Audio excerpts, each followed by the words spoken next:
Signature gathering. It is a staple of Colorado politics, but it's led to court battles and arrests. So why isn't it easier to get your name on the ballot in our state? It's the biggest battle in Colorado today. No, not that one. All right, maybe second biggest. Tonight's debate in the governor's race. Kyle is there, and he'll tell you why you should watch. There's a group of second graders in Fort Lupton hoping to change their commute to school. They're even going in front of city council to make it happen. And remember that failed silo demolition that we showed you in the fall and that epic video that came along with it? We have an update next. You may be able to see some smoke coming from southeast Denver tonight. There's some sort of structure fire near the intersection of South Parker Road and Florida Avenue. Denver Fire Department and South Metro Fire Rescue both have crews there on the scene. We have a few crews on the way too. We'll update you here if any big developments happen during this newscast. Well, your eyes may gloss over when I say the words ballot signatures. Mine do. It seems like such an inside baseball part of politics, yet it can quickly become one of the more controversial parts of any election. In other states, there are easier ways to get on the ballot. Marshall Zellinger set off today to figure out why we care so much here about pen and paper. Many voters just want to know who's in the championship and actually on the ballot on Election Day. Court hearings about signature collection and a candidate for governor throwing his signatures out is more of the sausage being made. But you should care about how these names end up on the ballot. Collecting signatures is one way. Going through the insider baseball caucus and assembly process is another. We want people to actually demonstrate a showing of support from Coloradans. In presidential years, Colorado allows anyone to pay $1,000 to have their name on the ballot, like 2016, when Colorado voters had 21 people to choose from. Colorado does not allow candidates to pay a fee to run for Congress, governor, or state office. For many of the races, it simply becomes a name ID contest. And a name ID contest either rewards celebrities or people who are rich and can buy the name ID, as opposed to grassroots candidates. Think the 2003 California recall election, when Governor Gray Davis was ousted and 135 people ran to replace him. Remember who won? The bridge is out! Colorado's system already encourages wealthy people and discourages folks who don't have vast personal resources. What do you mean? It's not like we're seeing that in this year's race for governor. That would be exacerbated by a system that says pay to play. Like in Florida, where you can pay a fee to run for office, $1,781.82 for state house to $10,440 for Congress. In Tennessee, you have to turn in 25 signatures. That's it, unless you want to run for president. Then it's 275. In Mississippi, if you're affiliated with a party, you only have to pay $10 for mayor, $1,000 for governor, $2,500 for president. If you're unaffiliated, you have to pay and turn in 1,000 signatures. That might be unfair to unaffiliateds, which, based on Colorado voter registration numbers, are the most popular. And for those million unaffiliated voters in Colorado, they can still get on the ballot for the general election. This weekend is all about the primary ballot, Steve. The general election, unaffiliated voters can still collect signatures to make it on that general ballot in November. And you can be a write-in candidate, but it's very rare for those people. Those people at the grocery store are serving an important purpose, is what you're saying. Yeah, so give them some time before you say no next time. Got it. Marshall, thank you so much. Well, there is a reason why Kyle isn't here tonight. Perhaps you've guessed it by now. He's moderating the gubernatorial debates this week with our politics guy, Brandon Ritteman. The Democratic candidates for governor will debate at the Lakewood Cultural Center in about an hour. Mike Johnston, Kerry Kennedy, Lieutenant Governor Donna Lynn. Kyle is there right now, and I feel like we've switched places tonight.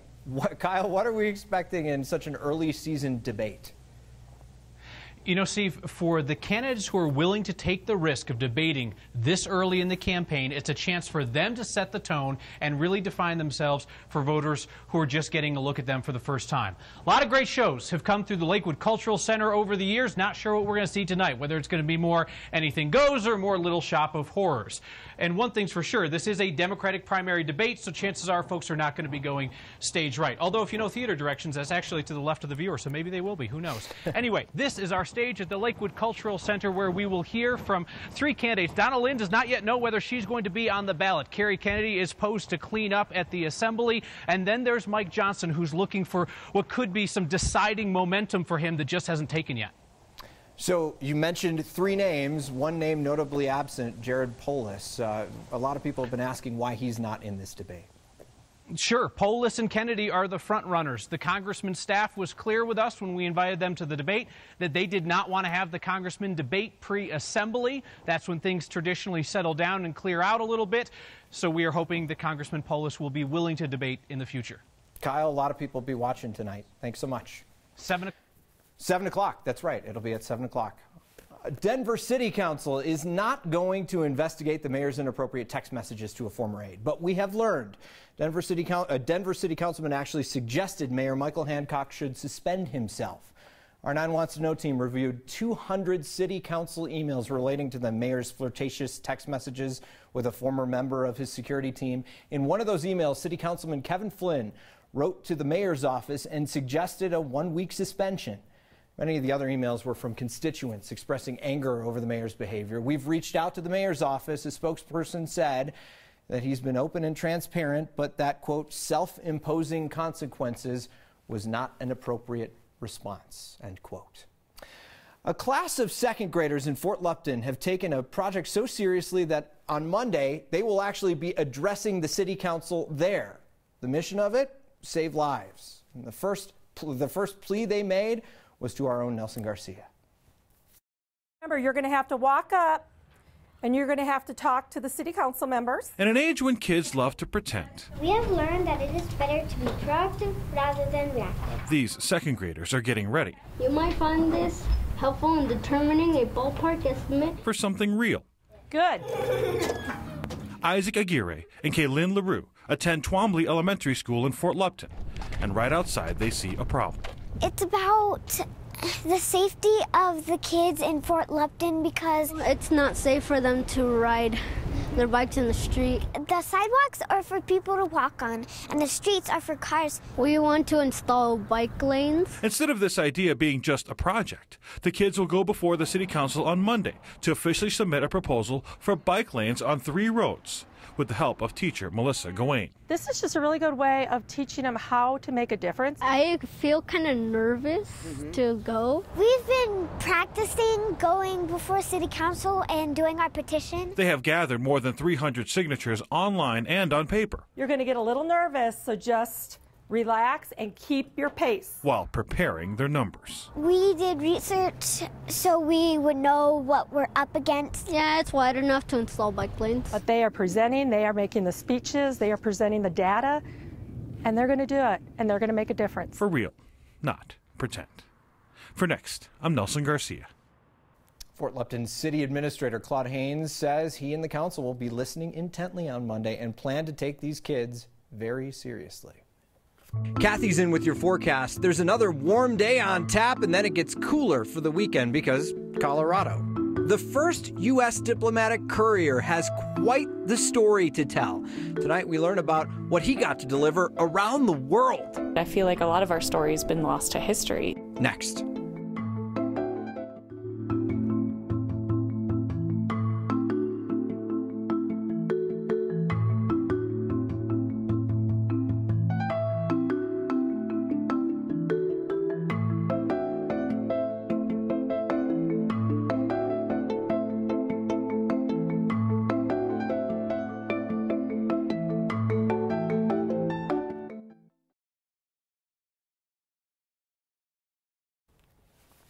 We have an update now. Sky 9 just getting over the scene of that fire where we saw smoke earlier from southeast Denver. It is a structure fire at South Parker Road and Florida Avenue. Denver Fire and South Metro are both there. We have just heard that there are no injuries. We wanted to update you on that and get you a better look at this picture here. But again, that structure fire there in southeast Denver. The good word right now, no injuries.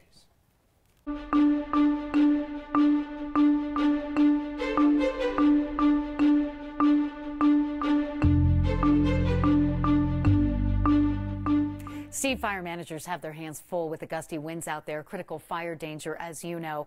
I'm meteorologist Kathy Sabin. We just missed a record high by 1 degree. Our number today about 10 degrees above average. Humidity values running in the teens. Winds continue to gust out of the northwest, and that'll be a big factor with red flag warnings out for most of the state. Critical fire danger, something we'll be talking about tonight and tomorrow in advance of a storm that may actually bring some snow to the mountains by this time tomorrow night. Lower elevations, however, will be windy and warm for for one more day with high temperatures way above the average of 60. Things change for us, though, on Friday. 48, windy and warm tonight with fair skies. Tomorrow, sunny, windy, highs back near 80. Cloudy tomorrow night with rain and snow showers Friday. Colder, high 42, low 34. Isolated showers Saturday, warmer for Sunday and for Monday. But those gusty winds around the area might blow in some interesting clouds along the foothills tonight, Steve.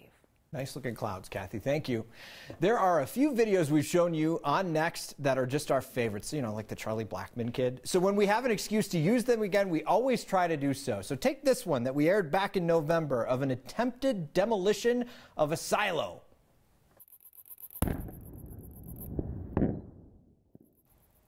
Yeah, There's the attempted demolition of the silo. You see it just kind of hangs out there. That's the Empire Mine silo just south of Craig. Didn't quite work back in November. It didn't fall. The silo was leaning on its foundation for about 5 months until yesterday afternoon. The second attempt actually worked.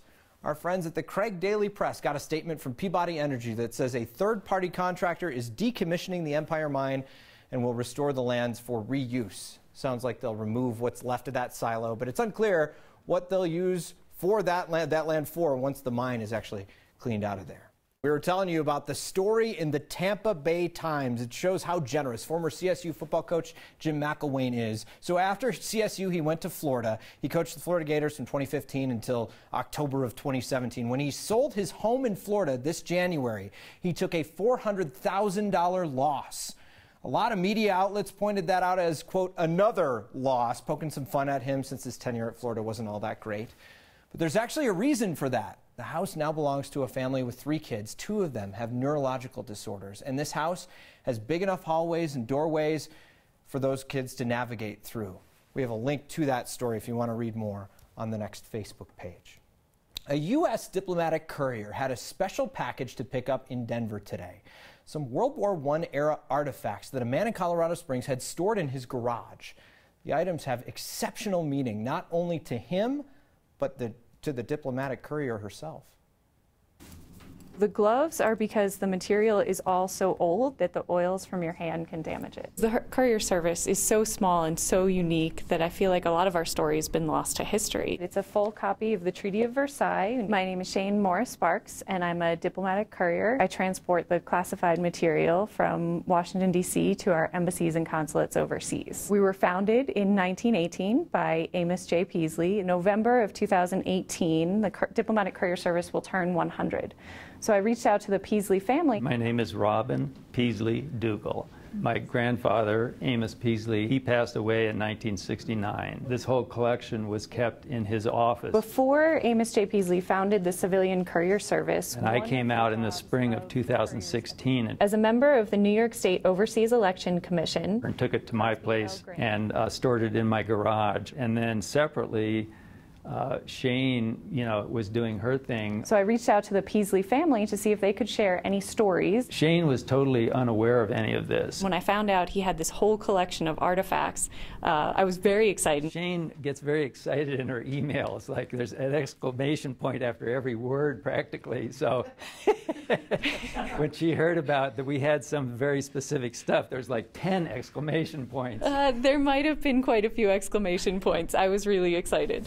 Amos J. Peasley's original passport. I will be transporting it in diplomatic pouches back to Washington, D.C. Trying to find a home for it has been a big issue, so it's going to be a huge thing to the whole family, a very big benefit to us to be able to bring true closure to it, knowing that it's going to the best possible place it could go. So the artifacts will be on display at the U.S. Diplomacy Center in D.C. They'll remain there, where they could be studied and cataloged so the couriers can learn more about their origins. There is a newspaper for sale in Colorado, and no, we are not talking about the Denver Post. It's actually called the Mountain Ear. It's based in Netherlands. It has about 5,000 print readers and 17,000 subscribers online, and a staff of about 8 people, plus interns and weekly and monthly columnists. The paper was first published in 1977. The current owner bought it in 2007. She has 4 kids, and her husband has some health issues lately, which has made her think she needs to spend more time with the family. She says it's just time for a new owner. I would say someone that loves small town news, a journalist, a graphic designer, even someone who doesn't have a lot of experience but wants to be part of something like this could be the ideal candidate. It has to be someone who wants to keep it local.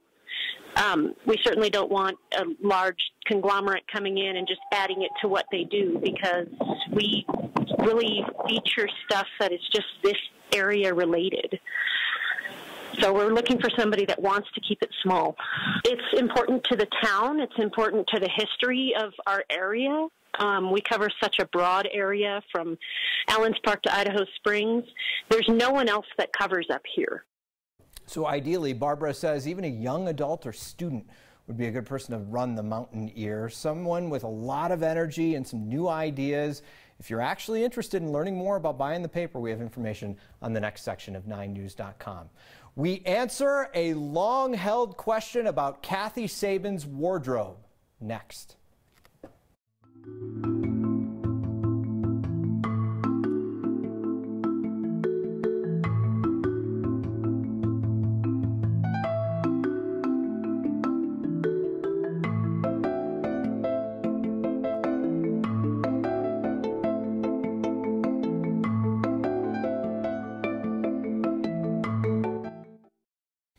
Good neighbors do not let other neighbors get street sweeping tickets. There are some good neighbors on Maple, just off of Broadway in the Baker neighborhood. Our boss spotted all this on her walk to work.